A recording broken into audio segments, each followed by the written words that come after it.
Namaskar. Welcome to the second part of Sampradnya, an initiative from Nrityayatri. Sampradnya is a series designed to throw some light on the process, on the formalities involved in pursuing higher studies in the field of Indian classical dance. Research papers, doctoral theses, research articles, all are a result of immensely dedicated hard work put in by the artists. Sampradnya is an attempt to share this vast treasure of information with the students of dance. In the first segment, we spoke with experts Dr. Swati Datar and Dr. Vidula Gundekar. In this segment, in the second segment, we have two young accomplished dancers from Pune, Dr. Parimal Phadke and Dr. Madhuri Apte. Welcome Parimal ji, welcome Madhuri ji. Both these artists are popular and well known. Nevertheless, I will give a brief introduction to these artists. Dr. Parimal Phadke is a renowned Bharatanatyam performer, excellent choreographer, and the most sought after dance teacher in Pune.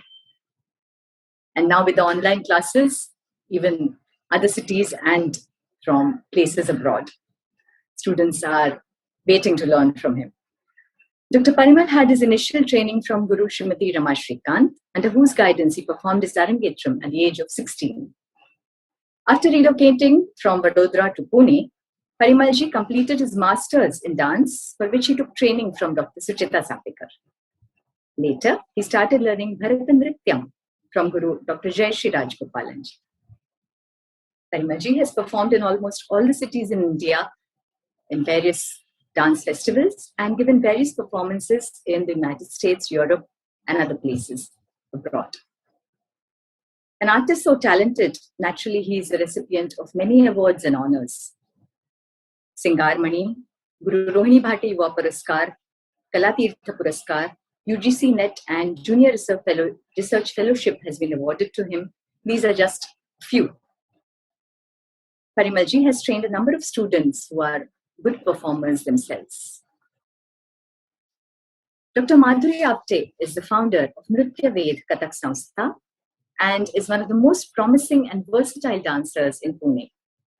A senior disciple of renowned Kathak Guru Srimati Manisha Satyeji, Dr. Madhuri is the first dancer to receive the doctorate degree from Pune University in Kathak.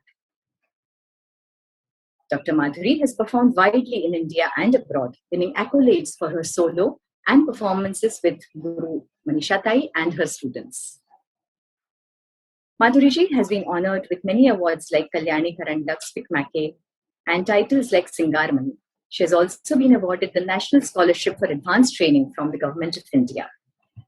We are privileged to have these accomplished artists with us today who will share their thoughts with students how they can go ahead in the field of classical dance. Let us begin our session. Dr. Parimal, you began your training in Bharatanatyam when you were just 4.5 years old and later went on to do your Arangetram, then take a degree, master's degree in Bharatanatyam and later a doctorate. We would like to know when and how you shifted from the traditional learning of Bharatanatyam to exam-oriented or a degree pursuit in this dance style. So my training under my first teacher, Guru Rama Shrikant, for a span of 15 years was without any examinations because 1980s was not a period of exam culture. And we are not supposed to give exams. We are more devoted to what you're learning from your Guru and the impressions which you carry from your Guru. In between, when I was in Baroda from 1980 to 86, later 86 to 95, my father shifted to Lucknow. And though I continued to come and learn under my first teacher in Baroda itself, in Lucknow, we had to find a place where I could continue with my Bharatanatyam training because I had already learned for around 5 years by the time we shifted to Lucknow. So I used to come to Baroda in summer holidays and winter holidays. But during the middle span where you're at school and you're also pursuing exams at school, but you also want to continue with your dance, I joined Bhatkande Music College where the typical 6 to 7 year course, just like Gandharva's Visharad and Alankar was being conducted. And I joined that particular college, and I was learning under Guru Vasanthi Subramaniam there itself. And that was my introduction to examinations. So I gave around 5 examinations there itself, also secured a scholarship for young talent there from Bhattacharya Music College itself. But other than that, I don't really have much exposure to dance examinations as such.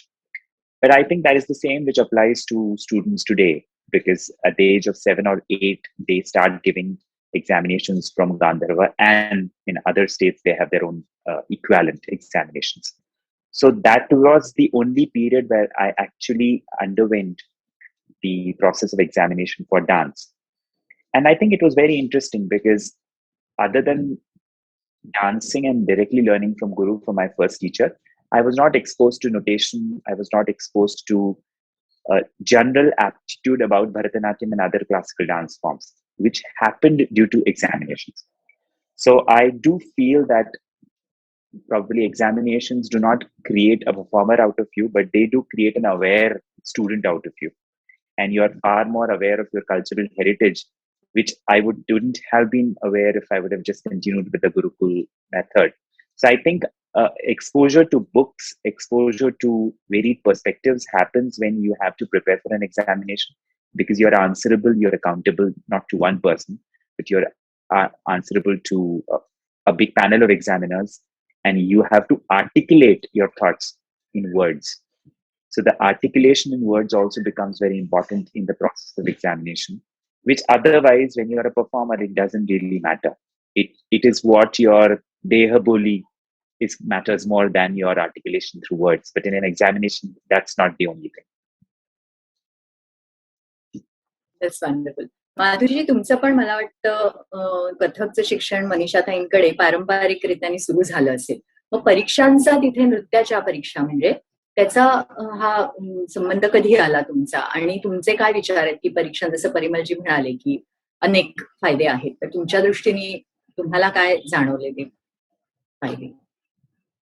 नक्कीच. मी मनीषाताईंकडे खरं म्हणजे 10वी नंतर नृत्य शिकायला सुरुवात केली. म्हणजे जसं आपण म्हणतो की आयडियल एज 7 किंवा 8 असायला पाहिजे, तसं नव्हतं. मी खूप उशिरा सुरू केलं होतं. अर्थात शाळेत असताना मी कुठे ना कुठेतरी नृत्याचे कार्यक्रम म्हणा किंवा काही बेसिक ट्रेनिंग मी कथकचं घेतलेलं होतं. पण त्याच्यानंतर फोकस्ड राहून आणि रेग्युलरली कथकमध्ये शिक्षण कधी चालू झालं तर ते 10वी नंतर चालू झालं, आणि त्याच्यानंतर ते थांबलंच नाही. हे खूप माझ्यासाठी खूप चांगली गोष्ट झाली की 10वी नंतर मी जसं मनीषाताईंकडे जायला लागले, तेव्हा वेळ पण असतो 10वी नंतर आपल्याला भरपूर.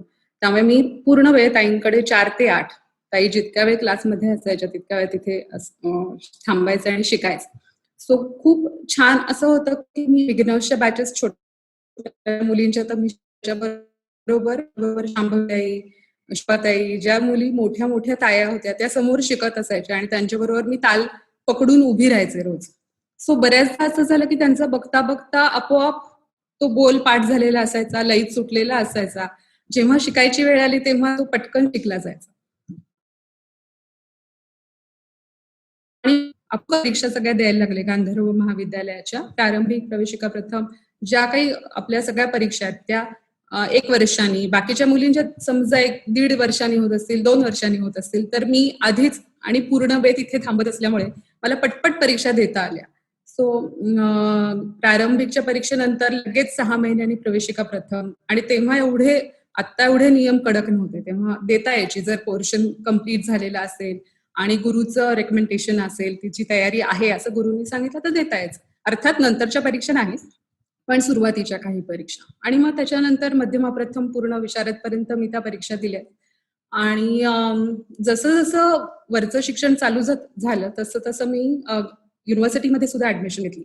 सो BA ला जेव्हा मी पहिल्यांदा गेले तेव्हा माझ्या बरोबरच्या मुली होत्या त्या खूप शिकलेल्या होत्या, कारण मी सगळं उशिरा चालू केलं होतं. 11वी 12वी आणि FY ला इकडे. सो 2 वर्षात मी BA ला एंट्रन्स एक्झामला आले होते. सो माझ्या बरोबरच्या मुली त्या मनाने पुढे शिकलेल्या होत्या. त्यामुळे परीक्षक मला लगेच म्हणाले की तुला काय करायचंय पुढे जाऊन, तू उशिरा सुरू केलंस, तुला शिक्षक व्हायचंय का कदाचित असं वगैरे. तर मला माहिती नाही तेव्हा बालबुद्धीनुसार मी म्हटलं नाही मला सगळं करायचंय. मला शिकवायचं पण आहे, शिकायचं पण आहे आणि मला ऑफकोर्स परफॉर्म पण करायचं कारण परफॉर्मिंग आर्ट आहे म्हणून. आणि ती आवड होतीच मनात आधीपासून अर्थातच. त्यामुळे हे सगळे एक-एक परीक्षा मी देत गेले आणि गांधर्वाच्या इकडे अलंकारपर्यंत सगळ्या परीक्षा दिल्या. तशाच युनिव्हर्सिटीमधनं BA, MA या दोन्ही परीक्षा दिल्या. आणि त्याच्यानंतर ॲक्चुअली माझं खरं मला असं वाटतं की या सगळ्या परीक्षांमुळेच जसं परिमल म्हणाला, की कुठेतरी एक जिज्ञासा चालू होते. म्हणजे कुतूहलाने आपण एखादी गोष्ट शिकायला सुरू करतो आणि त्याच्यातनं ती जिज्ञासा येऊन मग आपण संशोधनाकडे त्याचा विचार करायला लागतो, की ह्याच्यात अजून काय असेल? अजून खोली कशी आपल्याला तिच्या खोल कसं जाता येईल? सो हे सगळे विचार जे चालू झाले, हे या परीक्षांमुळे चालू झाले आणि एक शिस्त लागते अभ्यासाला. परीक्षेचं काही झालं तरी पोर्शन जरी असला तर ती शिस्त लागते की एवढं कंप्लीट करायचं, एवढं तुला पूर्ण झालंच पाहिजे आणि मग फोकस राहता येतं. पण एवढं अथांग सागर आहे हा, तर त्याच्यामधलं एक्झॅक्टली कधी काय शिकायचं हे जर स्वतःला शिस्त नाही लावता आली तर अवघड बुडून जाऊ शकतो आपण त्याच्यात. तर मला वाटतं की या परीक्षांमुळे शिस्त पण लागली कुठेतरी. अगदी खरंय. Both of you, Parimalji and Madhuriji, you are associated universities. Parimalji is an associate professor in the University of Pune, whereas Madhuriji तुम्ही टिळक महाराष्ट्र विद्यापीठाशी संलग्न आहात परीक्षक म्हणून आणि मला वाटतं युनिव्हर्सिटी ऑफ पुणेमध्ये पण व्हिजिटिंग लेक्चरर म्हणून कार्य करत आहात.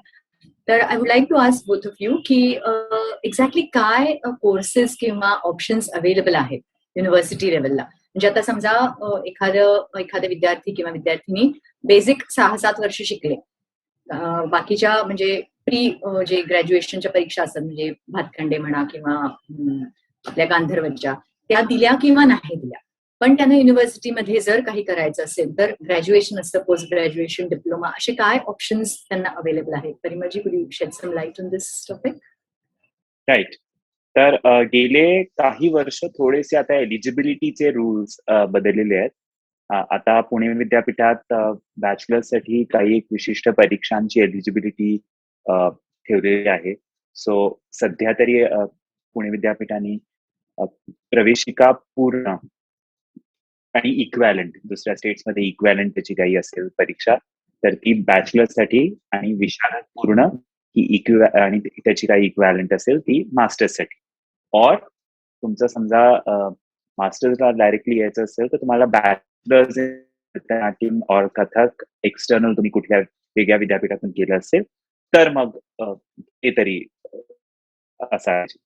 तर मला वाटतं हे कुठेतरी स्पष्ट इंडिकेशन आहे की क्लासिकल डान्स हा किती व्यवस्थित सगळीकडे आता प्रस्थापित झालेला आहे आणि नुसतं प्रस्थापित नाही झालं आहे तर आता शैक्षणिक पद्धतीच्या अनुषंगाने युनिव्हर्सिटीजना हे कळून चुकलंय की आता सगळीकडे गांधर्व किंवा इक्वॅलंट एक्झामिनेशन बोर्डच्या परीक्षा मुलं देत आहेत.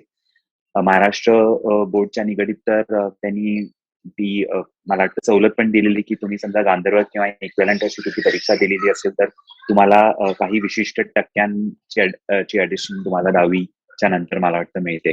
सो हे काही जे बदल एज्युकेशन मिनिस्ट्रीच्या लेवलवर झालेले आहेत, स्टेट एज्युकेशनच्या लेवलवर, तसंच तेच बदल वेगळ्या रीतीने पर्क्युलेट होतात.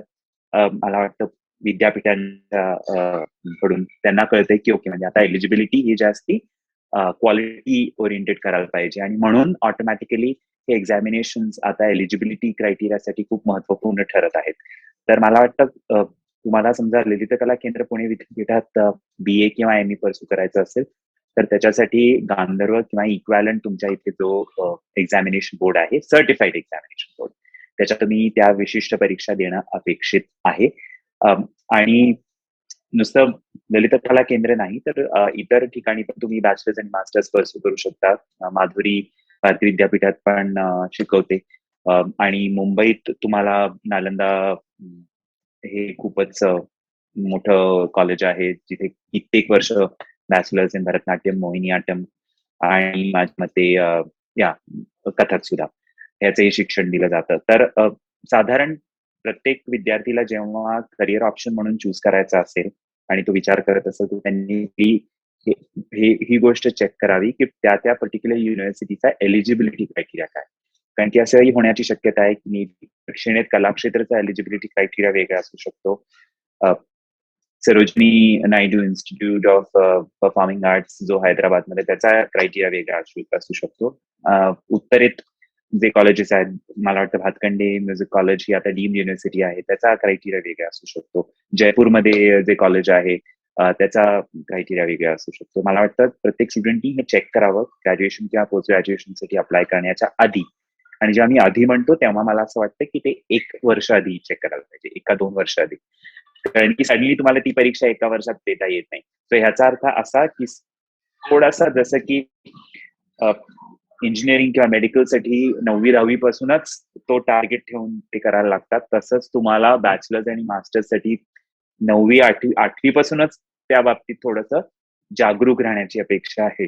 म्हणजे मग तुम्हाला त्या 4 वर्षात त्या परीक्षा देण्याची तुम्हाला ड्युरेशन आणि तो काळ मिळतो.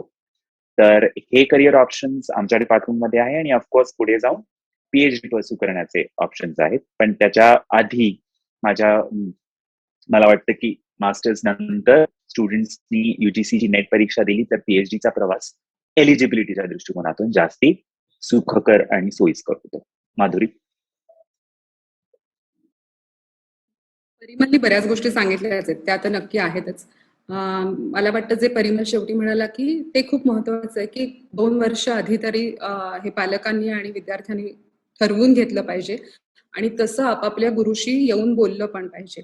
कारण त्या दृष्टीने गुरुही त्या शिष्याकडे त्या दृष्टीने तयारी करून घेतो की हॉबी क्लास म्हणून आठवड्यातनं 2-3 दिवस येणारे विद्यार्थी वेगळे असू शकतात आणि जे करिअर म्हणून घेणार आहेत ते वेगळे असू शकतात किंवा त्यांच्यावर वेगळे कष्ट घेण्याचे गरज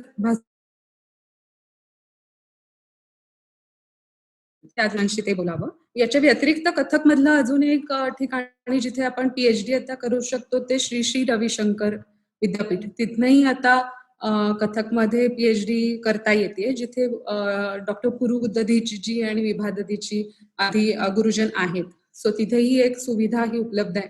मला वाटतं आधी आपल्याकडे एमफिल गरजेचं होतं, पण आता कथक नृत्याचं म्हणजे प्रायोगिक कलांसाठी हे गरजेचं मानलेलं नाहीये.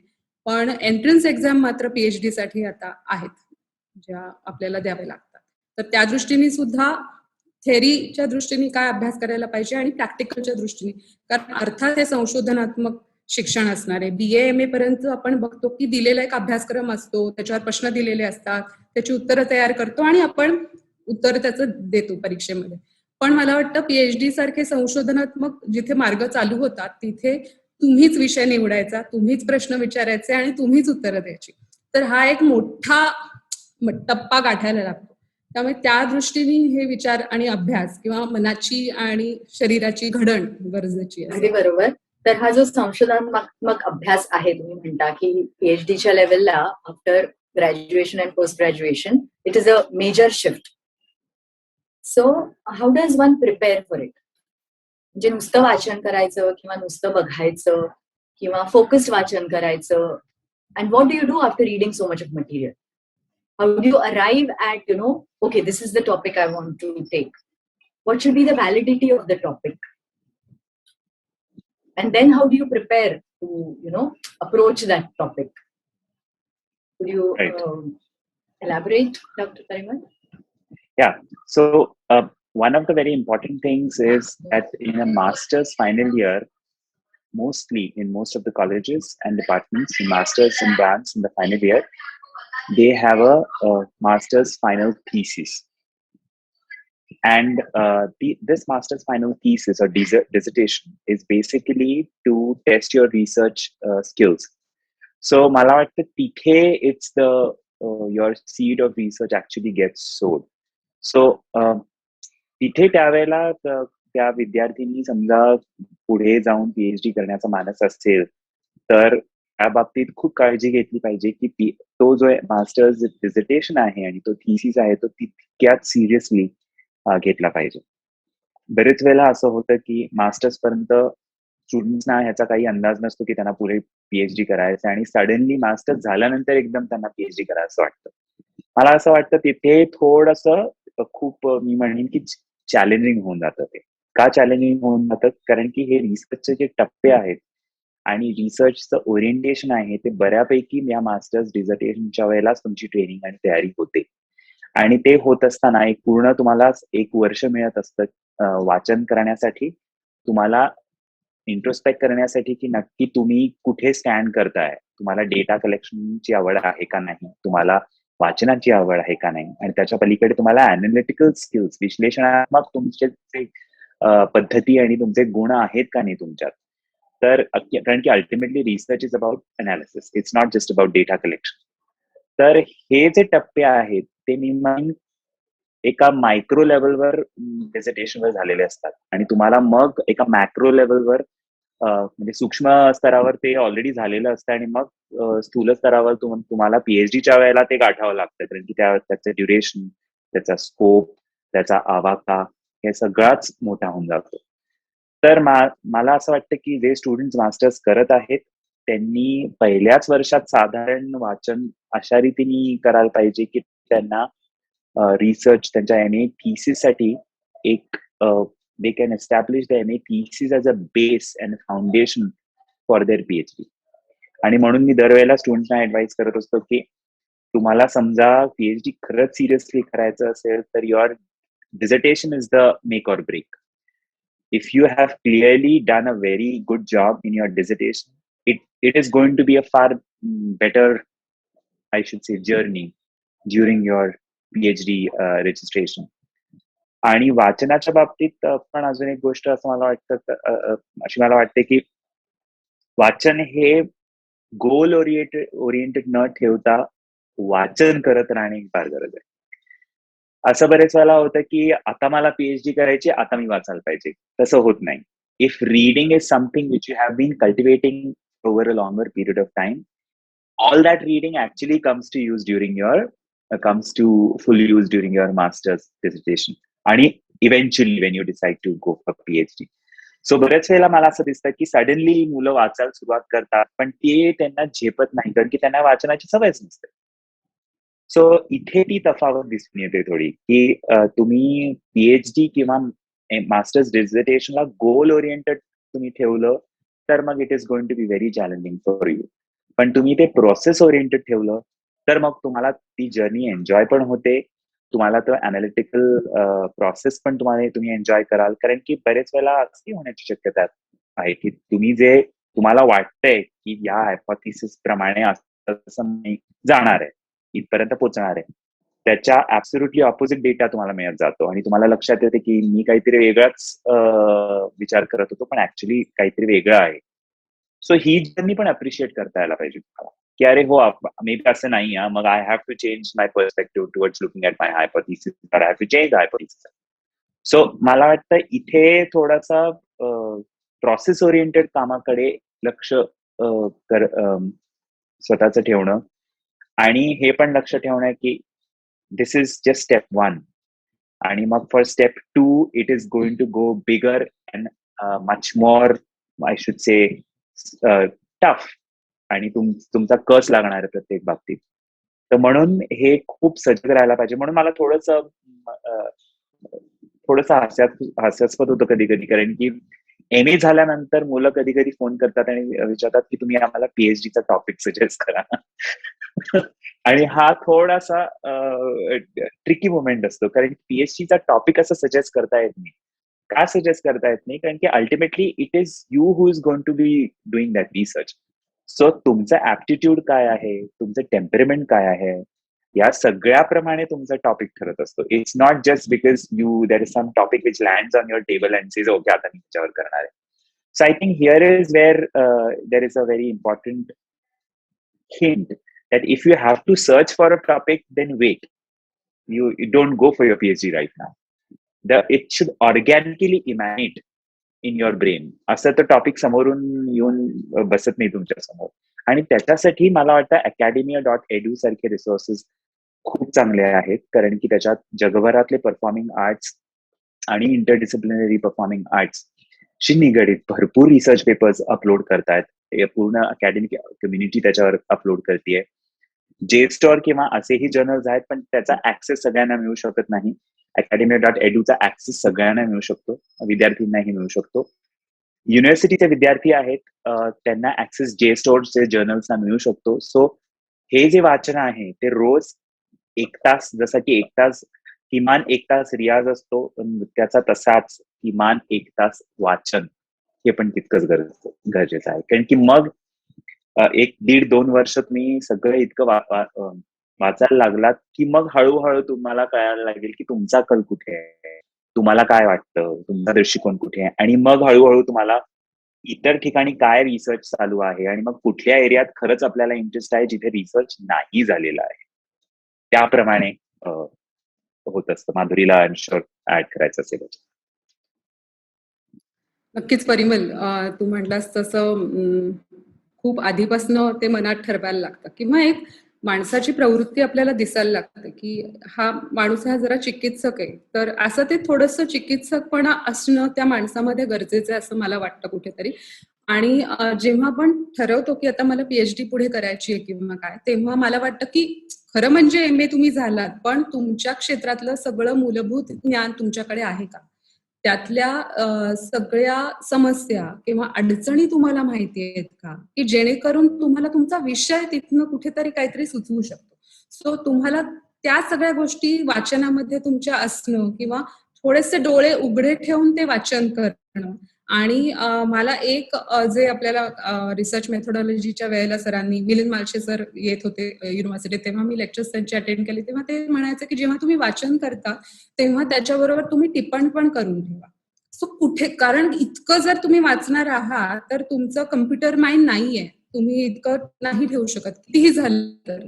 सो तुम्हाला तिथल्या तिथे कोणी काय, कुठल्या पुस्तकात, प्रकाशन कोणाचं आहे, कोणी म्हटलं आहे, कुठल्या पानावर आहे, हे एक त्यांनी एक नमुना आम्हाला छान लिहून दिला होता आणि त्याचा खूप उपयोग झाला. कारण की आपण खूप वाचत असं कुठेतरी वाचलंय असं आठवतं, पण कुठे वाचलंय आणि एक्झॅक्ट त्याचा रेफरन्स काय आहे, संदर्भ काय आहे हे आपल्याला आठवत नाही. तर ते मला वाटतं की वाचनाबरोबर तुम्ही आधीपासूनच तुमच्या बरोबर ठेवलं तर त्याचा उपयोग नक्की तुम्हाला होईल. परत तुमचा विषय जेव्हा तुम्ही ठरवता तेव्हा प्रयोग कलांच्या बाबतीत मला असं वाटतं की 3-4 विषय म्हणजे आपल्याला दिसतात, की एक तर तुमचा ऐतिहासिक विषय असू शकतो किंवा एक सैद्धांतिक असू शकतो, एक समीक्षात्मक असू शकतो, एक आर्थिक असू शकतो, सामाजिक असू शकतो. अशा वेगवेगळ्या स्तरांवर तुमचं संशोधन होऊ शकतं. त्यामुळे फक्त तुमचं तंत्रज्ञान किंवा रोजचा रियाज हे त्याला कामी नाही पडणार आहे. तर तुम्ही त्याच्याबरोबर सोशिओलॉजीची काही पुस्तकं वाचली आहेत का? किंवा नृत्य आणि प्रकाश किंवा लाईट अरेंजमेंट म्हणतो, त्याच्याबद्दल तुम्ही जर काही करणार असाल तर तुम्हाला लाईट मधलं काय माहितीये? असं प्रत्येक ठिकाणी जिथे तुम्ही जाल तिथे डोळे उघडे ठेवून तुम्ही काम पण करायला पाहिजे. आणि साईड बाय साईड मला वाटतं लिखाणाची पण सवय लावायला पाहिजे. म्हणजे जे मनात आलंय ते कुठेतरी उतरवणं येणं पाहिजे. म्हणजे अगदी तुम्हाला PhDच्या लेवलवर जाऊन तसं नाही लिहिता आलं तरी तुम्हाला तुमचे विचार उतरवता आले पाहिजे. ते एक भाषा शैली तुमची डेव्हलप होण्यासाठी. कारण एकदम PhDचा प्रबंध लिहायला गेला तर मला स्वतःला खूप त्रास झाला होता. कारण की आपण बोली भाषेत बऱ्याचदा लिहायचं बघतो आणि मग नंतर लक्षात येतं की अरे हा PhDचा थेसिस आहे, तुम्हाला इथे हीच भाषा वापरायची आहे. तिथे म्हणजे स्वतःला मी असं म्हणतो असं नाही म्हणायचंय, तिथे संशोधक असं म्हणतो असं म्हणायचंय किंवा प्रत्येक परिच्छेदाच्या शेवटी तुम्हाला त्याचं समअप करायचंय, पुढचं सुरू करताना त्याला जोडायचंय. सो या सगळ्या ज्या गोष्टी जोडणीच्या असतात मनातल्या सुद्धा, त्या तिथे मला वाटतं येणं गरजेचं आहे. सो आधीपासून जसं परिमल म्हटलं ते वाचन तर गरजेचंच आहे. कारण की प्रयोग आपण करत असतो, पण मांडणं खूप महत्वाचं असतं जेव्हा तुम्ही थिसिस करता. ऍक्च्युली मला एक आयर सरांनी तेव्हा सुचवलं होतं, पण ते किती पॉसिबल आहे माहित नाही. पण प्रयोग कलांच्या बाबतीत असं होऊ शकतं का, की एखादा चॅप्टर हा फक्त प्रयोगावर आधारित आहे, असं होऊ शकतं का? कारण ही प्रयोगजीवी कला आहे. तर असे काही विचार सुद्धा माझ्या मनात येतात. तर त्या दृष्टीने काही प्रयत्न करता येतील का? किंवा असं काही होऊ शकतं का? असं शेवटी कसं आहे, की तुम्ही जितकं त्याच्यामध्ये शोधाल तेव्हाच तुम्हाला ते मिळणार आहे. त्यामुळे त्या दृष्टीने तुमचे विचार पुढे-पुढे जाणं गरजेचं आहे. परत तुम्ही जो विषय घेणार आहात त्याची व्याप्ती काय आहे? म्हणजे मला असं वाटतं, की खूप मोठा विषय घेतला तरी सुद्धा कितीही झालं तरी प्रॅक्टिकल लेव्हलवर तुम्हाला 2-5 वर्षात तो सबमिट करायचा आहे. त्यामुळे खूप मोठा व्याप्ती असलेला विषय पण नको, पण खूप छोटाही नको, की ज्याला काही जीवच नाहीये. मग त्याचा एक निबंध होऊ शकतो. प्रबंधाच्या लेव्हलवर काय असू शकतं त्याचं त्याच्यासाठी तुम्ही खूप प्रबंध वाचले पाहिजेत. तुमच्या क्षेत्रातले वाचले पाहिजेत, इतर क्षेत्रातले पण वाचले पाहिजेत. कारण आपल्या क्षेत्रातले प्रयोगजीवी कलांमध्ये थोडंसं असं होतं की भावनांभोवती सगळं आपलं काय म्हणूयात सादरीकरण असतं आणि मग जेव्हा भाषेत मांडायला जातो तेव्हा शब्द सापडत नाही. त्यामुळे दोन्ही दृष्टीने त्याला कलाकाराची त्या तारंबळ होते. म्हणून तुमचेही प्रबंध वाचणं गरजेचं आहे आणि इतर विषयातले, विज्ञान विषयातले सुद्धा प्रबंध मला वाटतं तुम्ही वाचणं गरजेचं आहे. त्याच्यानंतर तुम्ही जो विषय निवडलाय त्याने तुमच्या विषयात काही मौलिक भर पडतेय का, त्याच्याविषयी कोणी आधीच लिहून ठेवलंय असं पण तुम्ही बघायला पाहिजे की एक कलाकार म्हणून आणि एक संशोधक म्हणून घेतले असेच असलेले विचार गोळा केले आणि संशोधनामध्ये मांडले असं नाही उपयोगाचं. त्यामुळे तुम्ही स्वतः कलाकार म्हणून त्याच्यामध्ये काही भर घालू शकताय का आणि त्या विषयाचा चिकित्सक दृष्टीने विचार करू शकताय का, हा मला वाटतं काही गोष्टी आहेत त्या आधीपासूनच जर अंगी बाणवल्या तर मला वाटतं की रिसर्चच्या वंडरफुल. म्हणजे basically from what I understand तुम्ही दोघांनी सांगितलं की खूप ओपन माइंडेड असायला पाहिजे की मी डान्सर आहे तर मी फक्त डान्सशी रिलेटेड आर्टिकल्स वाचीन किंवा त्याच्या संबंधित माहिती गोळा करीन असं नाही. तर डान्स रिलेटेड अनेक जे काही क्षेत्र आहेत त्याच्यातली ही माहिती गोळा करणं, वाचन करणं आणि very important point which Madhuri ji put across is की लिखाणाची सवय करणं, की छोटं छोटं का असे ना but start writing, start developing your own writing style which is very important for the final thesis writing. Thank you so much. Madhuri ji, तुमचा जो विषय होता थिसिसचा, डॉक्टरेटच्या थिसिसचा, तो मला वाटतं गोपीकृष्णांच्या शैलीशी निगडीत होता. तर हाच विषय का निवडला आणि एखाद्या शैलीबद्दल अभ्यास करणं इट्स प्रिटी डिफिकल्ट कारण it's a very abstract thing. Nothing concrete की मी बघते आणि लिहिते. त्याचा अभ्यास तुम्ही कसा केला, म्हणजे टॉपिक निवडण्यापासून आणि तुमचा अभ्यास असा आम्हाला थोडंसं सांगू शकाल का त्याबद्दल? खूपच इंटरेस्टिंग प्रश्न आहे. कारण अर्थातच माझा जिव्हाळ्याचा प्रश्न आहे हा. मी मनीषाताईंकडे शिकते, जसं आपण आधी म्हटलो, आणि त्यांचा प्रभाव शिकवण्याचा, त्यांना बघण्याचा असा माझ्यावर खूप आहे. सो त्यांच्यामध्ये जी ऊर्जा आहे कायम मला जी दिसते, जी एक माणूस म्हणून पण दिसते आणि एक नर्तक म्हणून पण दिसते, त्या दोन्ही गोष्टी मला कायमच आकर्षित करणाऱ्या ठरल्या. सो जेव्हा मी MA पर्यंत त्यांच्याकडे शिकत होते तोपर्यंत मला असं वाटत होतं की अरे या नवीन नवीन रचना आपल्याला शिकायला मिळतात, तर त्याच्यामध्ये मला खूप जास्त काय म्हणूयात आत्म हे शिकायला पाहिजे आणि याच्यामध्ये काय आहे जे मला चांगलं वाटतंय असं कायम वाटत राहायचं.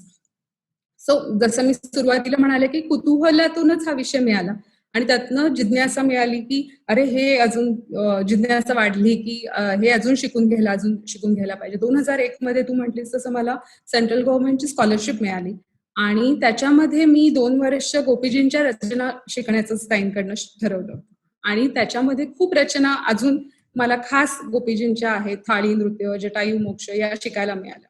त्या शिकताना मला अजून असं जाणवलं की अरे हा विषय अजून खूप खोल आहे आणि काय असं होतं या माणसाच्या नृत्यशैलीमध्ये की त्या काळामध्ये प्रत्येक माणसाच्या मनात त्याने घर केलेलं होतं. हे कशामुळे घडलं असं मला वाटत होतं. आता कमिंग टू द बेसिक हे की हा विषय ठरवताना मला खूप आधी खरं म्हणजे अडचणी आल्या. कारण मी 2007 मध्ये सुरू केली माझी PhD आणि जेव्हा तशी मेथोडॉलॉजीची आपल्याकडे लेक्चर्स चालू झाली नव्हती किंवा पटकन मार्गदर्शक असं कोणीतरी डोळ्यासमोर आहे असं पण कोणी नव्हतं. त्यामुळे खूप अंधारात बाण मारणं खरं म्हणजे चालू झालं होतं. पण हा विषय माझ्या डोक्यात होता आणि त्याचा अभ्यास मी चालू केलेला होता. साधारणतः 2002 मी म्हटलं तसं 2 मध्ये मला स्कॉलरशिप मिळाली. त्याच्यानंतर हे चालूच होतं डोक्यात आणि लिहिणं पण मी सुरू केलं. मग 2007 मध्ये हा विषय जेव्हा मी मांडला तेव्हा मला म्हणजे आपण असं म्हणूयात की रजिस्ट्रेशन झाल्यानंतर मला असं कळलं की खरं म्हणजे गुरूंवर किंवा गुरूंच्या गुरूंवर तुम्ही PhD करणं अपेक्षित नाहीये. म्हणजे व्यक्तिचित्रण PhD मध्ये अपेक्षित नसतं. सो सुरुवातीला जे माझ्या समोर चित्र होतं ते थोडंसं मी बदललं की व्यक्तिचित्रण न करता आता मी नृत्यशैलीवर फोकस राहील. सो व्यक्तिचित्रण काय, मग मी सगळ्यांकडनं त्यांच्याबद्दलची माहिती घेणार आणि ती मांडणार. तर त्याच्या पुढे जाऊन मला त्यांच्या सादरीकरणामध्ये, नृत्यशैलीमध्ये, त्यांचे केलेल्या खास रचनांमध्ये काय असं वैशिष्ट्य होतं की जे प्रत्येक कलाकाराला म्हणा किंवा अगदी सामान्यांपासून जाणकारांपर्यंत सगळ्यांना आकर्षित केलं. तर ते जाणून घ्यायची माझी खरं तर इच्छा मनामध्ये निर्माण झाली आणि मग त्यांनी केलेल्या अनेक रचना ज्या आता केल्या जात नाही. तर त्याच्याबद्दलही मनात कुतूहल झालं, की का नाही केल्या जात? जर इतकं तेव्हा त्याला प्रसिद्धी मिळाली, तर आता त्या का नाही केल्या जात? मग त्या आपल्याला करता येतील का? किंवा मग त्याला आजच्या स्वरूपात ढाळून मला काहीतरी नवीन त्याचं स्वरूप लोकांसमोर आणता येईल का? म्हणजे सौंदर्य तत्व किंवा ऊर्जा तीच ठेवायची, पण आजच्या काळानुसार त्याची तत्व थोडीशी बदलतील, मांडणीची पद्धत बदलेल. पण तरी सुद्धा ती ऊर्जा मला पुढपर्यंत नेता येईल कुठेतरी आणि त्याचं एक वेगळं स्वरूप आपल्या समोर येईल. तर हा सगळा असा प्रवास झाला आणि मग मी गोपीजींचा विषय घ्यायचं ठरवलं. वा, क्या बात आहे. म्हणजे कुठेतरी मला असं वाटतं की विषय जरी एकदा ठरला तरी सुद्धा तुम्हाला वाटतं पुढे पुढे डेव्हलप कसा होईल हे खरं त्यावेळेला आपल्याला सुद्धा अंदाज असतोच असं नाही. It could turn out, it could take you to a very different direction perhaps. मला एक गमतीदार गोष्ट इथे सांगावीशी वाटते. रेखा साने इनामदार युनिव्हर्सिटीमध्ये म्हणजे ललित कला केंद्रामध्ये यायच्या तेव्हा त्यांनी पहिल्याच लेक्चरला आम्हाला आमचे डोळे उघडल्यासारखे लेक्चर दिलं होतं. तेव्हा त्या म्हणाल्या की अगं पीएचडीचा विषय असा असतो की प्रेमात पडल्यावर कसा प्रियकर आपल्याला आवडायला तसं आपण त्याच्यावर भाळून जातो आणि हळूहळू एक एक त्रुटी आपल्या डोळ्यासमोर येतात आणि मग आपल्याला कळतं की खरं म्हणजे हा अवघड विषय. तर अगदी तू म्हणतेस तसं मला त्याचं एक्झाम्पल इथे एकदम आठवलं. नाही, आणि एखादा क्षण असाही येतो की अरे देवा, हा मी विषय का निवडला, असं माझ्या बाबतीत झालं होतं. I'm sure at some point of time we've all gone through this. Parimalji, as we all know, ki Bharatnatyam is a women-oriented dance style because it has evolved from Dasyatam. It is only, I think, during the pre-independence years in the 1950s where male dancers began to perform the style. And even at that time or after that time, I don't think much attention was paid to what kind of compositions male dancers should perform. काही special compositions त्यांच्यासाठी असा फार विचार झाला. It was only during the 80s or early 90s, I think, this thought started coming where more male dancers began to perform Bharatnatyam. So was this the challenge you faced when you started learning and performing Bharatnatyam, which prompted you to take your topic of a doctoral thesis, which was the concept of Nayaka in Bharatanatyam? You'd like to hear your thoughts of how you arrived at this topic and also how you went through this whole journey, beautiful journey. Right.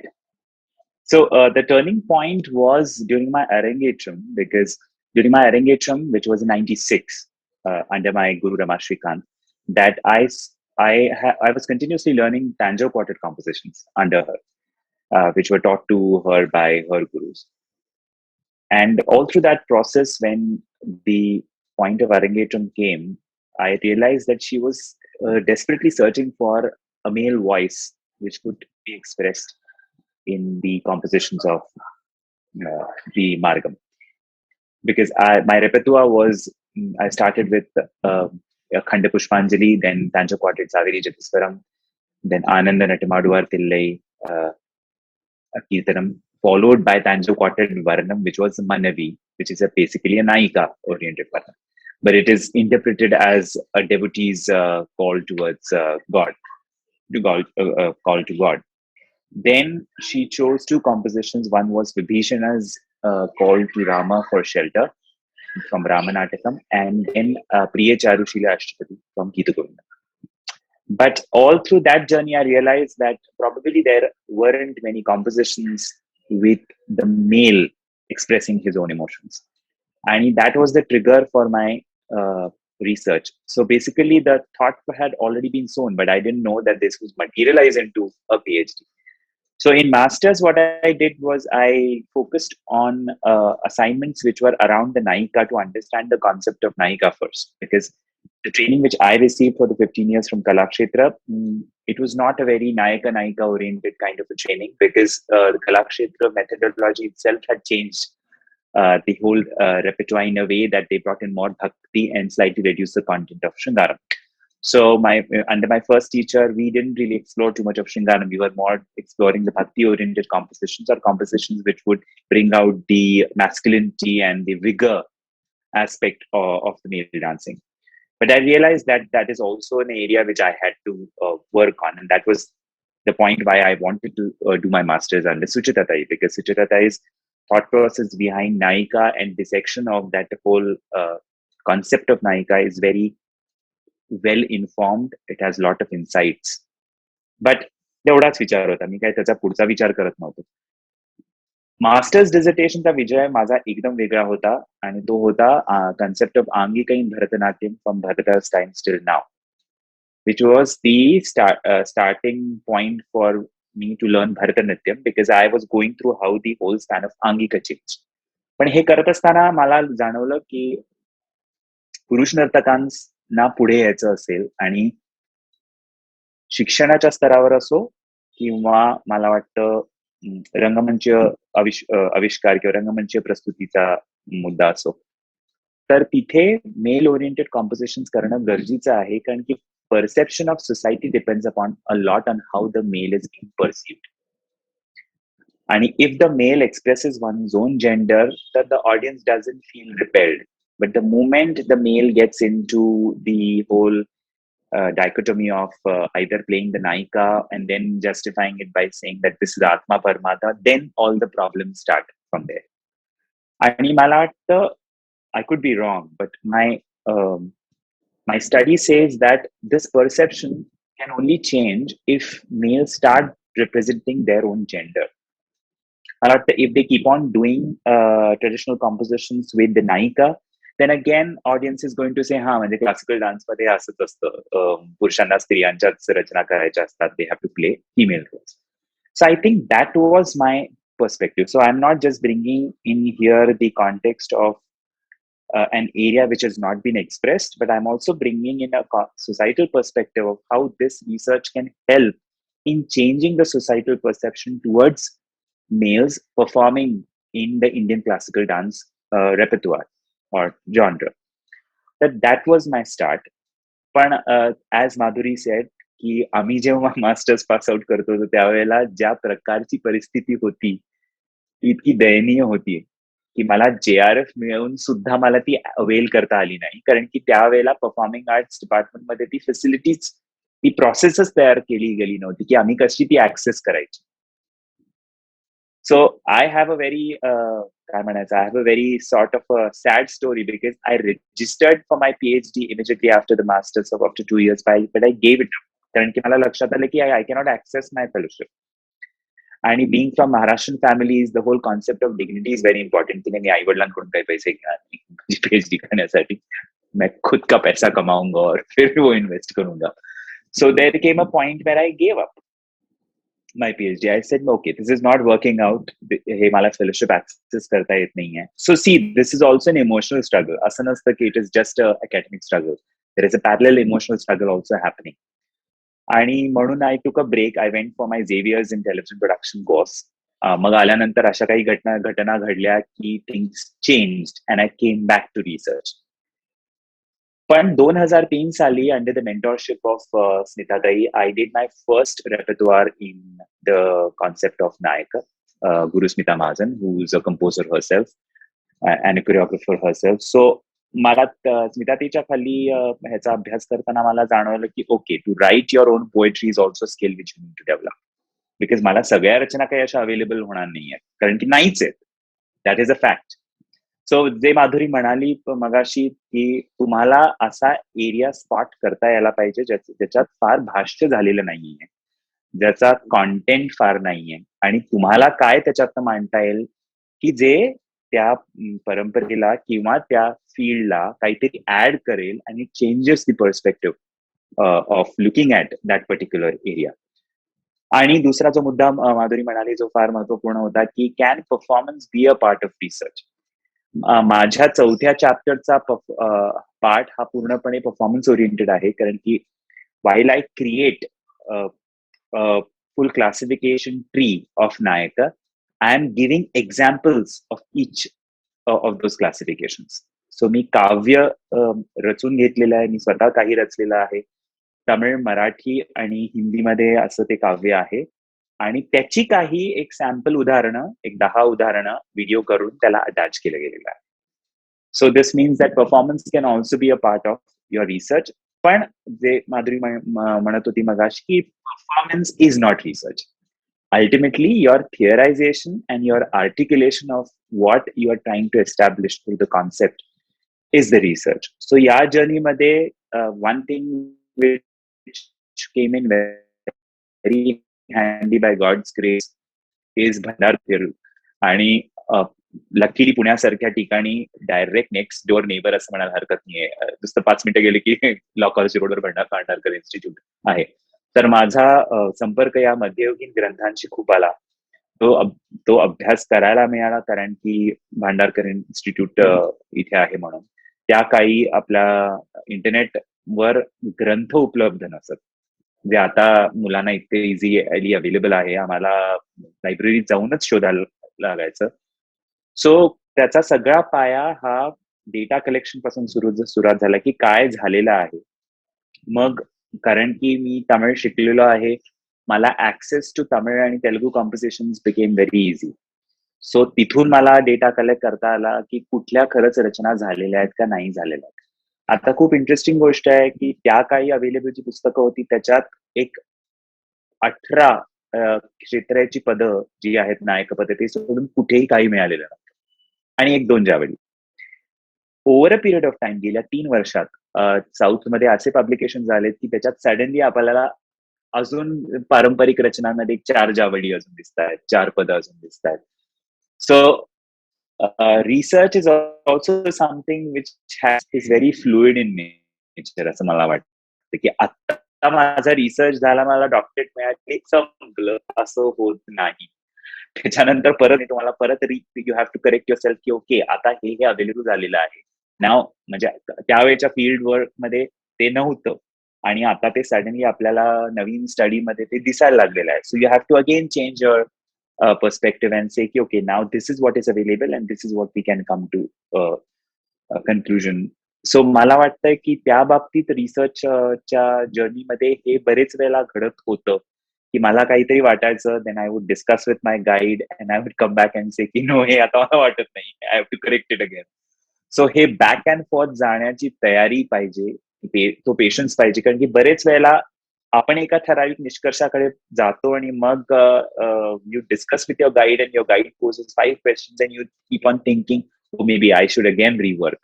So a process of reworking is very important in the context of research. So that is the most challenging part for me, and it was the most challenging part कारण की available काहीच नाही आहे. I have to create a structure for the Nayak.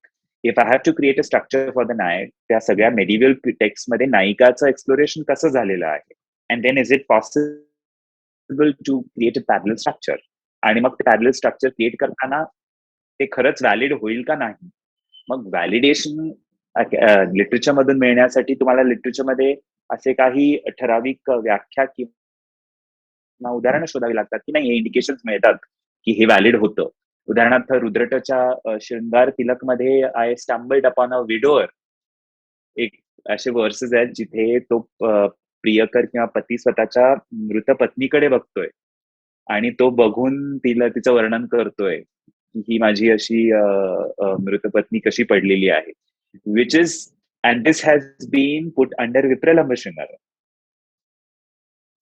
additional to so म्हणजे even the concept of shringara had changed over a period of time and they started exploring this part also. और for example मुग्धा नायकाची concept रसमंजरीमध्ये संस्कृत ग्रंथामध्ये ही अवैध सांगितलेली आहे. इट डज नॉट एक्झिस्ट, रसाभास म्हणून त्याला सांगितलेलं आहे. पण तेच आपल्याला ब्रज टेक्स्ट मध्ये आपल्याला दिसतं की अनभिज्ञ हे कॉइन टर्मिनॉलॉजी ही कॉइन होते ऑटोमॅटिकली. सो ह्याचा अर्थ ही जी ट्रेन ऑफ थॉट आहे, this train of thought, this whole flow of thought, it has been changing as per time period. ते हे स्पॉट करणं, डेटामध्ये हे स्पॉट करणं, ते स्पॉट करून त्याला अनालाइज करणं आणि ते अल्टिमेटली तुमच्या हायपोथिसिस कडे ते सपोर्ट करतंय का नाही हे प्रूव्ह करून दाखवणं, मला वाटतं that is the most toughest and time taking process. It's an arduous process आणि म्हणून मी दरवेळेला जे म्हणतो की it's a process after all. तुम्ही डेस्टिनेशन ठरवून तुमची प्रोसेस करत नाही. तुम्ही प्रोसेस तुमची चालू असते आणि मग तुमचं डेस्टिनेशन ठरत जाते की ओके म्हणजे माझं हायपोथिसिस बरोबर होता, जे काय आय एम अरायव्हिंग ॲट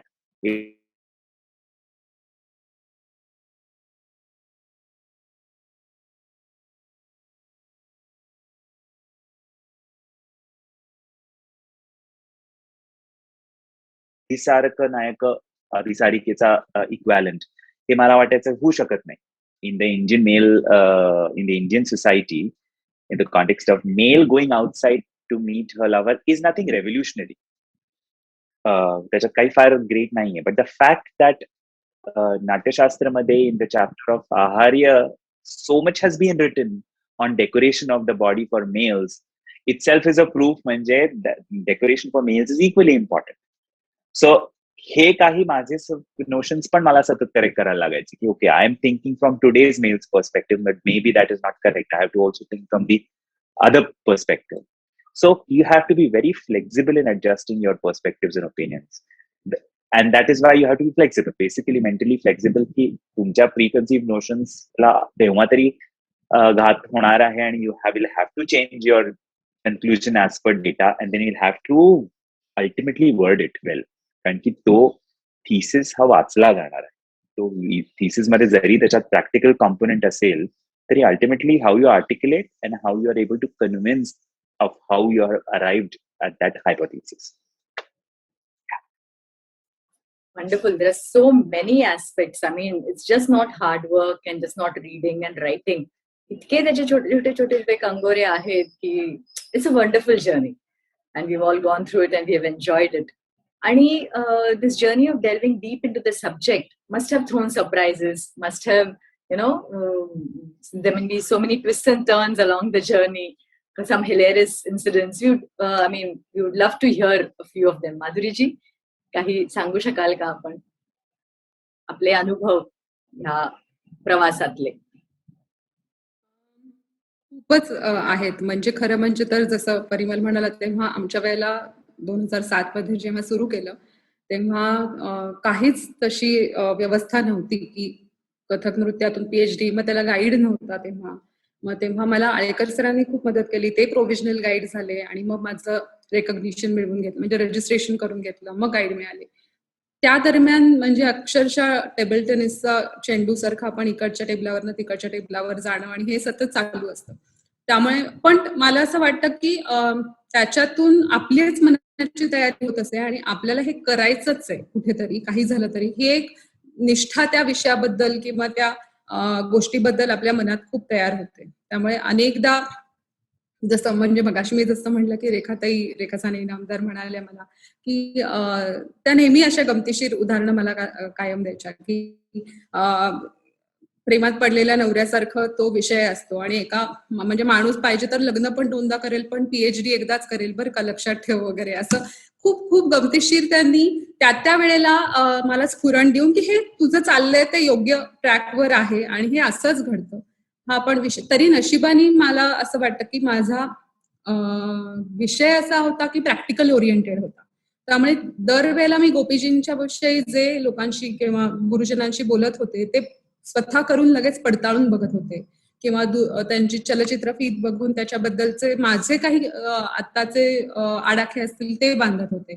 तर त्या सगळ्यामध्ये मला खूप काही म्हणजे अडचणी पण आल्या, कारण की गोपीजी स्वतःच्या नृत्याबद्दल अपेक्षा असं करायचं की लोकांना अचंबित करून टाकायचंय मला माझ्या नृत्यातून, असं ते म्हणायचे. आणि खरंच त्यांचं नृत्य तसं होतं. त्यामुळे लोक अचंबित म्हणजे ज्यांच्याशी मी ज्या गुरुजनांशी बोलले त्यांच्या डोळ्यामध्ये मला ते अचंबित झालेले किंवा भारावले पण मला कायमच जाणवलं.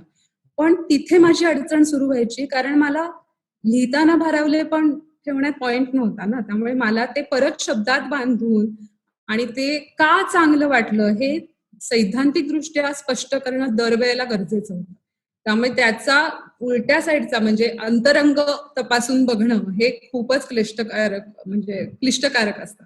तर ते माझ्यासाठी खूप अवघड गेलं आणि खूपदा काही गोष्टी अशा झाल्या की मी आता हे सांगायला पाहिजे की नाही, तू एडिट करायचं का बघ, मला माहित नाही. खूपदा असं झालं की प्रोग्रेस रिपोर्ट आपण जे सबमिट करतो तर ते मी सबमिट केल्यावर नंतर मला असं कळलं की ते हरवलेत आणि ते मिळालेच नाहीयेत. कारण तेव्हा ती व्यवस्थाच खरं म्हणजे नव्हती.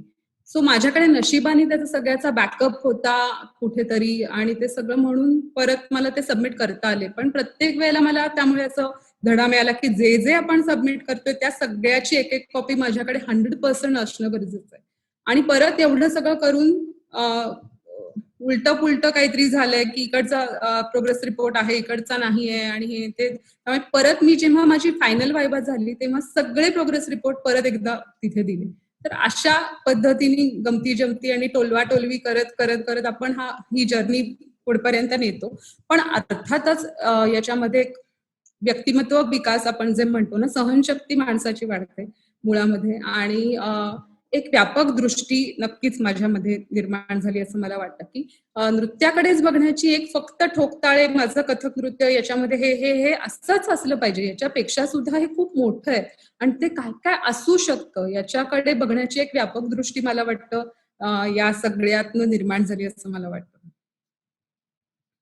Parimalji, we would like you also to share some of your Yes, Madhuri came up with experiences. those points, wonderful points. कारण की आता ती प्रोसेस माधुरी बदलली. आता सगळं ऑनलाईन झाल्या कारणामुळे तुम्हाला फक्त रिपोर्ट अपलोड करावा लागतो आणि नंतर तुम्हाला काळजी करायला नाही. छान. किती बदललंय आता, किती बदललंय तेच मी नाही म्हणते. आता खूपच बदललंय. म्हणजे मेथोडॉलॉजी सुद्धा मी सबमिशन म्हणजे रजिस्टर केल्यावर मी त्याचा अभ्यास केला. सपोज टू बी तो अभ्यास आधी करायला पाहिजे. पण आधी करायला पाहिजे होता, बरोबर आहे. पण मी ठीक आहे म्हणते की निदान मला त्या काळात ते मिळालं आणि सबमिशन पर्यंत मला माझ्याकडनं जितकं जास्तीत जास्त करता येईल तेवढं मी देण्याचा प्रयत्न केला.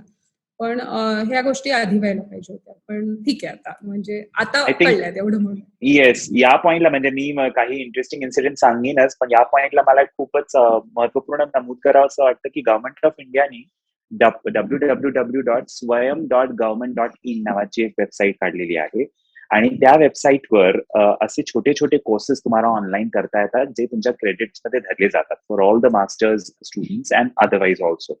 सो रिसर्च रायटिंगचे बरेच कोर्सेस वेगळ्या वेगळ्या युनिव्हर्सिटीजमध्ये ऑनलाईन मूक फॉर्मॅटमध्ये केले जातात. So it's a very good idea ki if a student in masters does that online course also while pursuing masters, तर त्याला अजूनही कशा रीतीने चालू आहे रिसर्च रायटिंगची फील्ड या बाबतीत भरपूर म्हणजे कधी कधी मला वाटतं even I am also going through those, कारण की बरेचसे रिसर्च प्रेझेंटेशन आणि रायटिंगचे रूल्स किंवा त्याचा फॉर्मॅट हा बदलत असतो. It is evolving, ultimately it is fluid, it is evolving.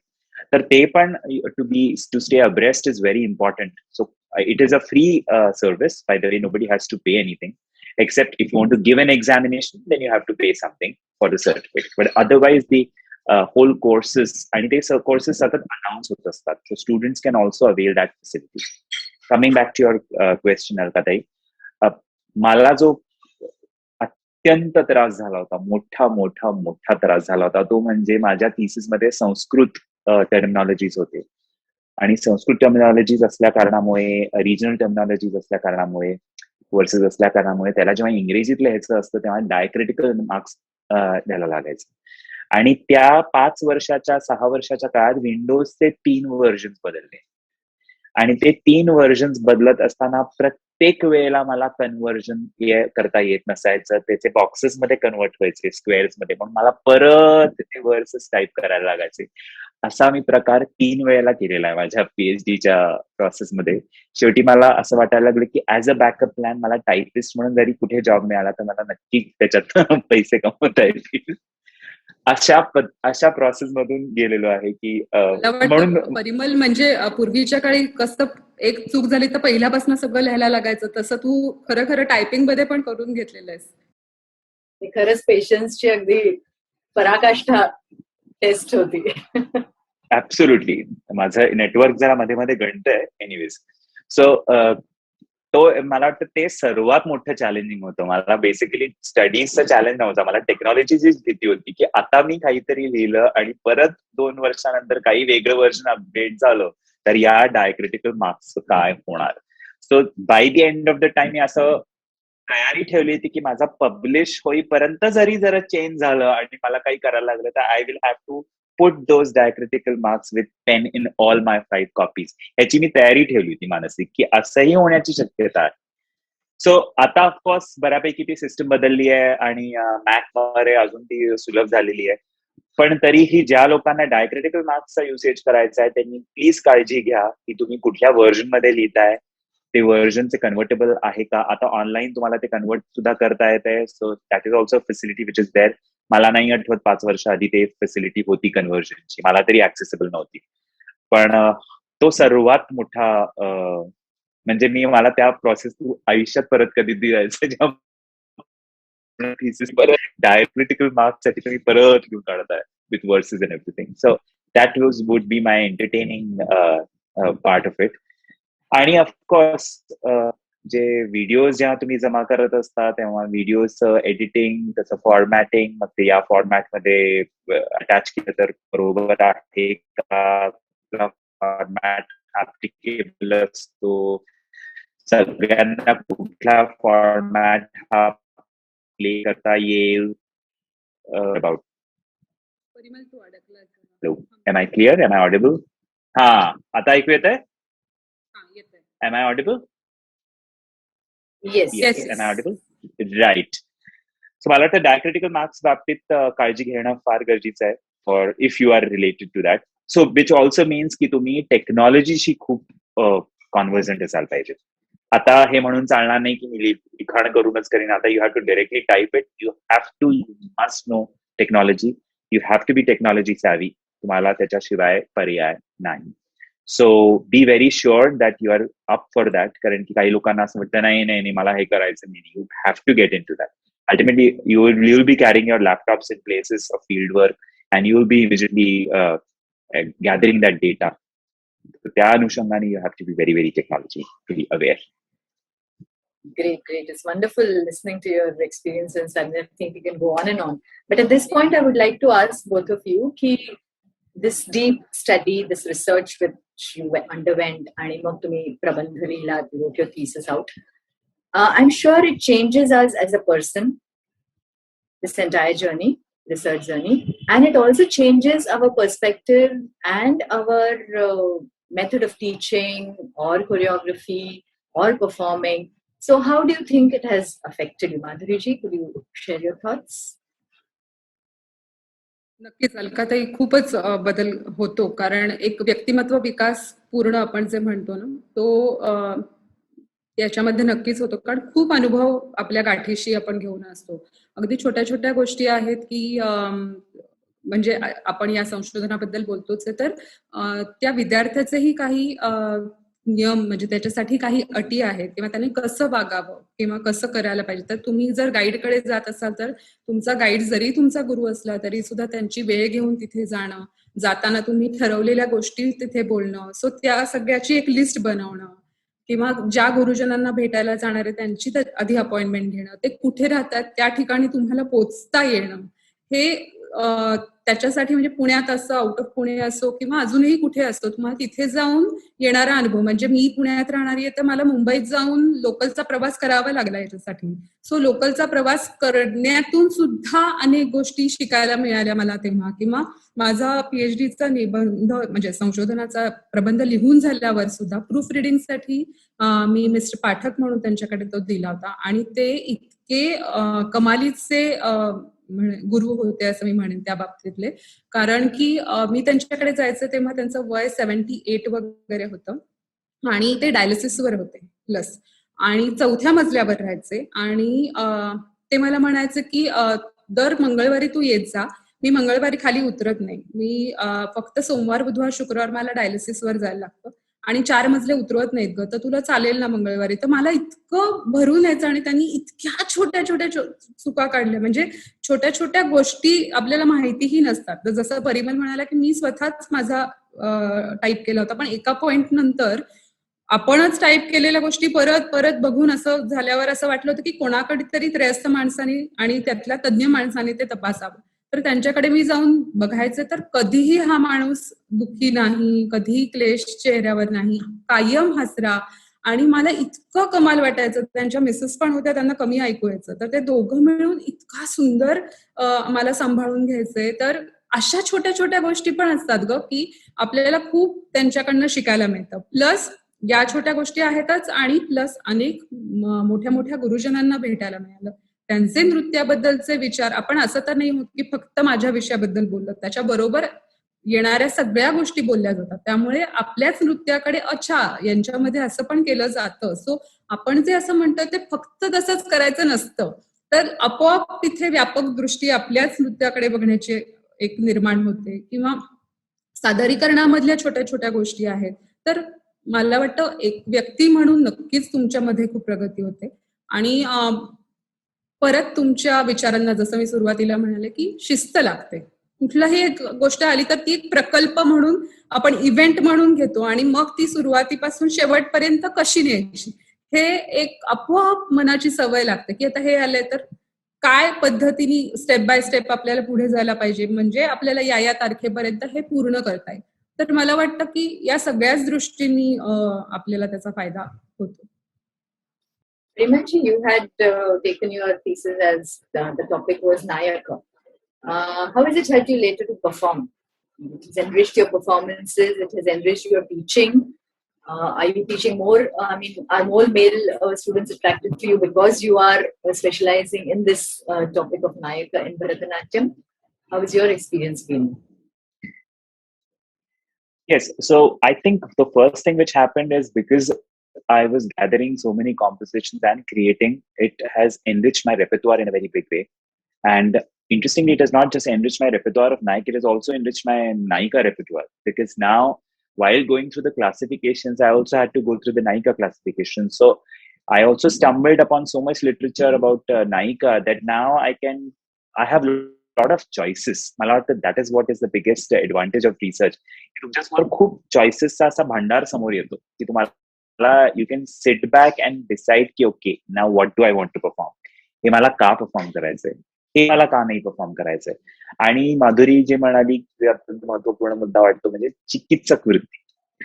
मला वाटतं की now I have started to take myself less for granted before a performance. आधी मला असं वाटायचं की जेव्हा मी कार्यक्रमाचा एक आराखडा तयार करायचो तर I used to be like हा आता हे करूया.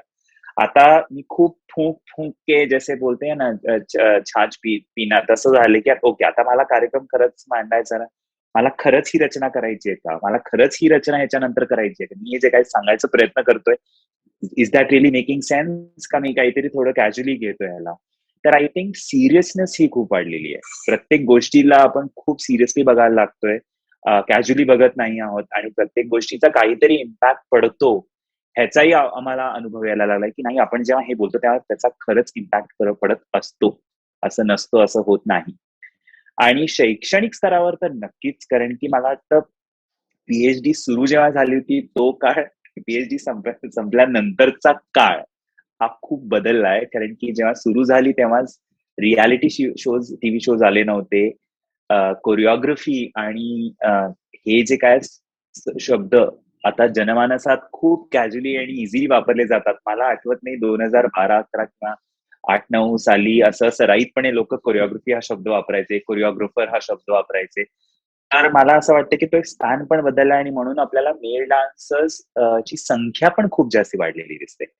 मला नाही वाटत 2005-6-7 साली माधुरी आपल्या वेळेला इतकं सराईतपणे इतके मेल डान्सर्स आपल्याला ऑनलाईन आणि ऑफलाईन त्यांचे परफॉर्मन्सेस एक्सपोजर त्यांचं इतकं होतं. तर ओव्हरऑलच आपल्याला मेल डान्सर्सची संख्या वाढलेली दिसते. त्यातून परत माझ्या क्लासमध्ये पण सरप्राइझिंगली एक रेग्युलर फ्लो वाढलेला आहे. नुसतं माझ्या क्लासमध्ये नाही तर पुणे विद्यापीठात पण मला ही खूप चांगली गोष्ट जाणवते की एक regular flow of male dancers दिसतोय. जे की फॉर एक्झाम्पल मी जेव्हा मास्टर्स करत होतो तेव्हा फक्त आमच्या क्लासमध्ये फक्त आम्ही दोघंच भरतनाट्यमचे आणि त्यातून मला वाटतं एक 10 वर्षाच्या स्पॅन मध्ये फक्त 3 मेल डान्सर्स का 4 मेल डान्सर्स झाले. आज गेल्या 10 वर्षात एक किमान 10 मेल डान्सर्स पास आउट होऊन जात आहेत. इथेच आपल्याला कळतंय की मेल आयडेंटिटी आणि मेल आयडेंटिटी ऑफ एक्सप्रेशन ही कुठेतरी एक्सप्लोर व्हायला लागली आहे. तर एक इंटरेस्टिंग गोष्ट घडली म्हणजे की आता मुलींना शिकवताना सुद्धा मी असं आय एम चेंजिंग रोल्स. मी म्हणतो चलो आता यावेळेला नायक पद करूया just to for you to understand have a perspective. So एक बॅलन्स्ड एज्युकेशन कडे थोडं जायला लागलो. एक मोर सेक्युलर आणि ऑल इन्क्लुसिव्ह एज्युकेशन कडे आपण जातोय. जे मला वाटतंय की ते या रिसर्चच्या आधी मे बी तसं नव्हतं. रिसर्चच्या आधी जास्ती करून मी एकाच दृष्टिकोनातून बघत होतो. पण आता अजून जेंडर्ड ते किती वेगळे लेयर्स असू शकतात आणि सगळ्यांना किती इंटरेस्टिंग आणि चॅलेंजिंग ठरू शकतं in the context of both नायक अँड नायिका. हे टीचिंग मध्ये पण त्याचा परिणाम झाला आणि अर्थात परफॉर्मन्स मध्ये तर मटेरियल मिळाल्या कारणामुळे ऍक्सेसिबिलिटी हा झालेला आहे. सो ऑडियन्सच्या दृष्टिकोनातून मला वाटतं आता ते मला जेव्हा परफॉर्म करताना बघतात ते ऑटोमॅटिकली ते एक्सपेक्ट करतात हा म्हणजे काहीतरी नायक बद्दल असणारच आहे याच्या परफॉर्मन्स मध्ये. So this is a good thing. People have put me into that bracket where they are expecting something from me, and that is a very good point, I feel. Wonderful. So the thesis झाला, प्रबंध लिहिला. That is not the end of it. It is the beginning of a new, very exciting and interesting journey, I think, for all dancers. Two things I would like to ask you, Parimalji. Ek tar you mentioned about net set exams, which would help in the entrance exams for the doctoral thesis. And another thing, you mentioned, you didn't mention, but I would like to mention that you have also learned contemporary dance. So do you think these kind of, learning different styles or watching different styles and trying to understand their technique, does it help to, enrich our own performance or thoda sa apna broaden the horizons of our thoughts? So I'll take this question first and then I'll go to UGC Net and Set now that you're posted. So I have not exactly gone through a very strict training of contemporary dance, but I would say that my experiments have been a lot to do with contemporary nature of how you can explore movement or context. तर मला असं वाटतं की overall 2006 पासून 2006 पासून आणि त्याच्या आधी सुद्धा पण जास्ती करून 2005-06 पासून माझं पहिलं एन्सेम्बल ग्रुप प्रोडक्शन हे कंटेम्पररीज होतं, ते क्लासिकल नव्हतं. तर कुठेतरी मुवमेंट आणि त्याचा कॉन्टेक्स्ट आणि त्याचा आजच्या आशयाशी काय संबंध आहे हा प्रश्न मला माझ्यासमोर सतत उपस्थित होत असे. आणि मग ही आपली देहबोली खरंच कशी बदलते जर का आपण आजच्या काळाचे लोक म्हणवतो. तर हा विषय माझ्यासाठी महत्वपूर्ण असल्या कारणामुळे मी सतत कुठल्या ना कुठल्या परिपेक्षात समकालीन विषय घेत असताना मला दरवेळेला असे प्रश्न पडतात की नाही हे मुद्दामून मला भरतनाट्यमध्ये करायचं नाही. मग हा या विषयाचाच स्वतःचा काही फॉर्म असू शकतो का हा प्रश्न माझ्यासमोर सारखा उपस्थित होतो. आणि म्हणूनच मी दरवेळेला माझं ब्रीदवाक्य असतं की कॉन्टेंट इन्स्पायर्स फॉर्म. अल्टिमेटली आशयच हा स्वरूपाकृती निश्चय करतो. आता मुद्दा आहे की टेक्निक्स तुम्ही वेगळे शिकलात तर तुमचा खरं त्याचा काही फायदा होतो का नाही. तर आज आपण अशा एका स्थितीवर पोचलेलो आहे जिथे आपण आपल्या अॅनाटॉमी किंवा शरीरच्या बाबतीत खूप सजग झालेलो आहोत. जे की मला वाटतं जी अवेअरनेस 1980 साली 1970 किंवा 1980च्या नंतर पण इतकी आलेली नव्हती जितकी आता आलेली आहे. आता आपण डान्सर्सना होणारे चॅलेंजेस ट्रेनिंगच्या दौरान त्याच्या पुढे एजिंगच्या वेळेला हळूहळू डान्सर्सनी स्वतःची हेल्थ आणि अॅनाटॉमी कशी मेंटेन ठेवली पाहिजे, कसं डान्सिंगमुळे होणारे जे चॅलेंजेस असतात ते तुम्हाला फेस करायला लागू नये म्हणून तुम्ही काय केलं पाहिजे या स्तरावर contemporary dance can be very useful. कारण की कंटेम्पररी फॉर्म मध्ये शरीर व्यक्त होण्याचा सतत विचार होत असे आणि म्हणून शरीराची देहबोली आणि शरीराला तयार करणं, त्याला दावून सुलाखून तयार करणं याच्याकडे खूप कल आहे कंटेम्पररी डान्सचा. कारण की ultimately for them it's the body which is expressing. You're not separating the face from it like we do. मुखजा आणि शारीरजा असं कंटेम्पररी डान्स मध्ये ते सेपरेट करत नाही. तर मला वाटतं आज अनेक प्रकारचे आपल्याला स्टुडंट्स दिसतात. काही स्टुडंट्स तयार येते का असे दिसतात. काही लोकांना ते टेक्निक्स घेऊन त्या काही विशिष्ट टेक्निक्सचा वापर आपल्या शास्त्रीय नृत्याच्या टेक्निकला उपयोजनासाठी करता येईल का. मला वाटतं गेले 10-15 वर्ष आपल्याला नृत्यग्राम किंवा कुमुदी लाख्यांच्या इथे ज्या प्रकारचं ट्रेनिंग दिलं जातं किंवा अजून अट्टकली या इतर स्कूल्समध्ये ज्या प्रकारचं ट्रेनिंग दिलं जातं त्याच्यावरून आपल्याला लक्षात येत आहे की व्हर्च्युअसिटी किंवा शरीराने तुम्ही ऑडियन्सला कसं कॅप्चर करू शकता ह्याच्याकडे एक स्कूल ऑफ थॉट आहे की तुमचं शरीरच इतकं तुम्ही एक्सप्रेसिव्ह आणि उत्तम बनवायला पाहिजे की तुम्हाला ultimately that body expression should capture the hearts of the people. ही झाली एक स्कूल ऑफ थॉट. एक another school of thought is which says that contemporary is not about body, contemporary is mainly about context. So acha context madhe what is your body doing, how does your body express? So there is a different school of thoughts which says ki nahi, मी कुठली विशिष्ट technique follow करणार नाही, मीच माझी technique तयार करणार. आणि so असे कंटेम्पररी डान्सर्स आहेत जे पूर्णपणे या सगळ्या अवेलेबल टेक्निक्स नकारतात आणि म्हणतात I will decide my on technique as per the context. So मला वाटतं विद्यार्थी जेव्हा हे चॉईस करत असतात तेव्हा अनाहूतपणे अजाणपणे त्यांना त्यांचं उद्दिष्ट कुठे दिसत असतं. बरेच वेळेला आपल्याला असं जाणवतं की 99% लोक हे व्हर्च्युअसिटी कंटेम्पररी डान्स निवडतात. कारण की व्हर्च्युअसिटी म्हणजे काय, तर शारीरिक वैविध्य आणि शारीरिक काय म्हणायचं एक फ्लॅश देण्यासाठी त्याचा वापर करता येईल का. सो काही प्रमाणात त्याला गिमिक म्हणून वापरलं जातं. तुम्हाला गिमिक म्हणून वापरायचंय का नाही, तुम्हाला एक भाषा म्हणून वापरायचंय का तुम्हाला एक संदर्भ म्हणून त्याचा काही मदत घ्यायची का. या तिन्ही मार्गांकडे तुम्हाला कुठला मार्ग तुमच्या टेम्परमेंटच्या अनुषंगाने त्याचं चयन करू शकता, तो निवडू शकता. आणि आता युजीसी नेट आणि सेटच्या बाबतीत मुद्दा आला तर माधुरी, मी असं म्हणतो की आपली लकी जनरेशन होती युजीसी नेटच्या बाबतीत, कारण की आपण सब्जेक्टिव्ह उत्तर देण्याच्या जनरेशनला बिलॉंग करतो. आज unfortunately or fortunately whatever we call it, UGC नेटची प्रक्रिया अशी आहे की त्याच्यात सब्जेक्टिव्ह उत्तरच द्यायची नाही आहे, तुम्ही फक्त मल्टिपल चॉईस क्वेश्चन्स आन्सर करायचे. सो मला वाटतं की त्या कॉन्टेक्स्ट मध्ये विचार केला गेला तर पर्पज सर्व पण होतोय आणि मे बी नाही पण होत आहे. पर्पज सर्व होतोय का, कारण की तुम्हाला इतकं सगळं वाचन करून knowledge should be at your finger tips.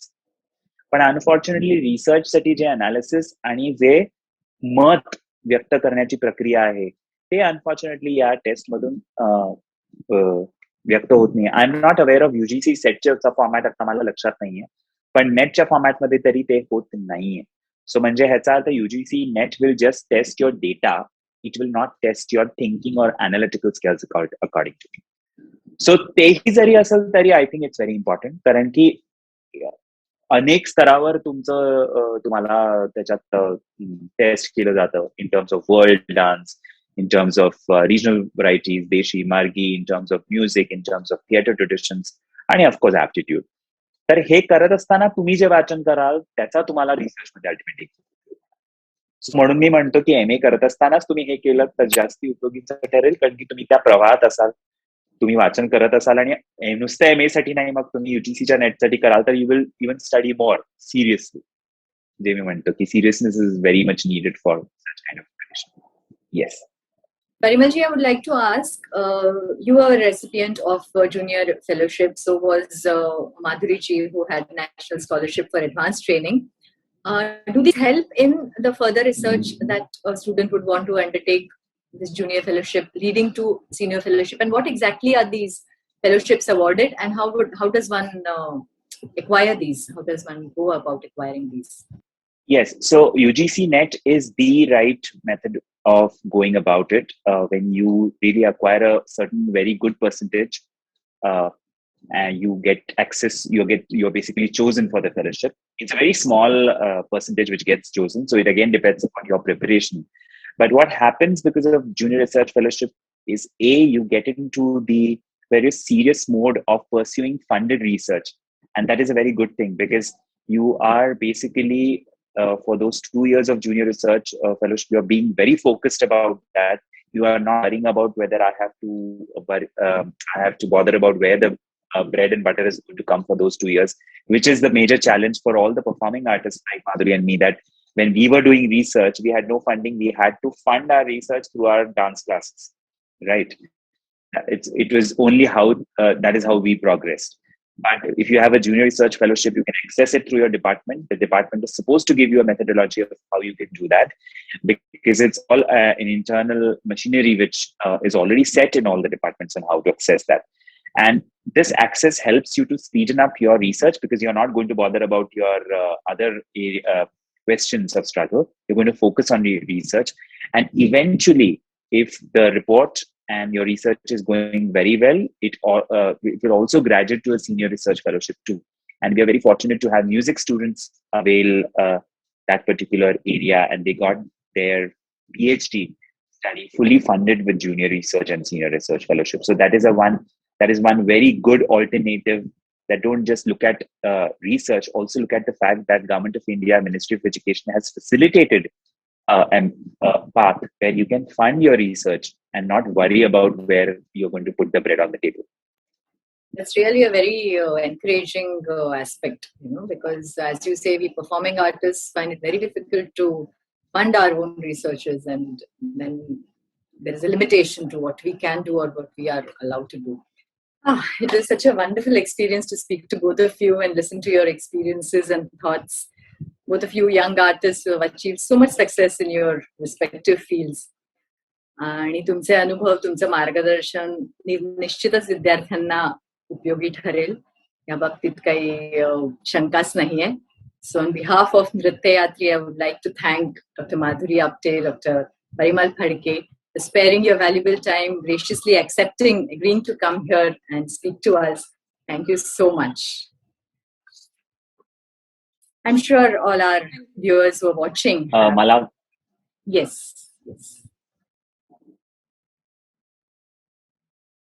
I just want to thank Nrityayatri, Meghana, for having this wonderful series, and I also want to thank Alkatai for bringing out this session so beautifully. So once again, thanks to Nrityayatri and thanks to Alkatai, because I think research is a very important stream.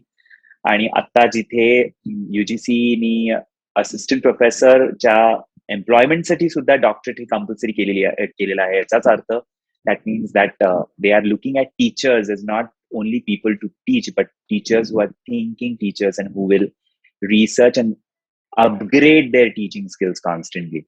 So this is a very ideal way of making this available online. So once again, thanks to Nrityayatri and Alkatai for making this happen. A pleasure. Thank you Meghana ताई आणि नृत्ययात्री आणि अलकाताई. आणि तुमच्याशी इथे actually बोलताना असं गप्पा मारल्यासारखंच वाटत होतं, आणि अख्खे 2007 ते 2016 पर्यंतचं सगळी चित्र डोळ्यासमोर येऊन जात होती. त्यामुळे थँक्यू सो मच, कारण हा खूप एनरिचिंग काळ होता आणि नक्कीच तो आयुष्यभर आमच्या बरोबर राहील. आणि जसं एकच मला ऍड करायचं होतं, जसं आता परिमल म्हणाला की कॉन्टेम्पररी आणि ह्याच्यामध्ये, तसं गोपीजी त्यांच्या काळामध्ये म्हणजे 1960s मध्ये कथक नृत्याबरोबर कुचिपुडी, कथकली अशा नृत्यशैलींचा त्यांचा अभ्यास होता. त्यामुळे जेव्हा ते जटायू मोक्ष किंवा द्रौपदी वस्त्रहरण असे विषय मांडायचे, तेव्हा ते वेगवेगळ्या शैलींमधल्या या वेगवेगळ्या ऍक्शन्स वापरायचे. आणि त्याचं फलित असं होतं की कुठल्या कुठल्या पेपरांमध्ये त्यांच्याबद्दल असं लिहून आलंय की हे कसं ते असं करू शकतात म्हणून. पण काही गुरुजनांची ज्यांच्याशी मी बोलले त्यांच्याकडनं एक अचंबित करणारी रिॲक्शन आली, म्हणजे की ते जेव्हा करायचे तेव्हा आम्हाला फक्त रावणच दिसायचा, आम्हाला ऍक्शन्स दिसायच्याच नाही.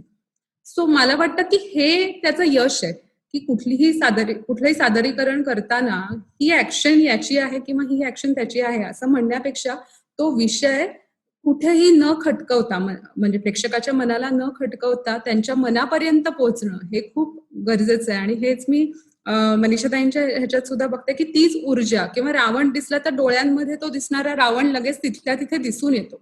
तर हे कशामुळे येतं, तर मला वाटतं की तुमच्या पूर्ण शरीरावरचा ताबा तुम्हाला असणं हे खूप गरजेचं आहे. आणि जसं परिमल म्हणाला तसं कॉन्टेम्पररीनी तुमचं जरा अजून प्रत्येक ऍक्शन्स मध्ये ती जागरूकता आलेली आपल्याला दिसते. Yes thank you. आणि मला वाटतं कुठेतरी content, like Parimal always says की content is what will decide how you are going to express it, rather than की ही शैली निवडली आणि मग मी कंटेंट त्याच्याप्रमाणे हे केला. That's very important. But I'm sure all our viewers who are watching this segment have gained insight into how to pursue further studies, what skills you need, how you need to develop your skills to go further and do research. If any of you would like to participate, that is to read out research papers or share your thesis with us, please get in touch with us at nrityayatri@gmail.com. And if you have any queries which you would like to ask our experts, please get in touch.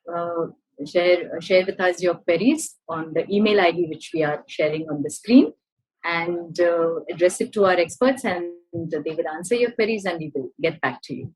Thank you once again. Thank you, Parimal ji. Thank you, Madhuri ji, Meghna ji, and all our viewers. Namaste.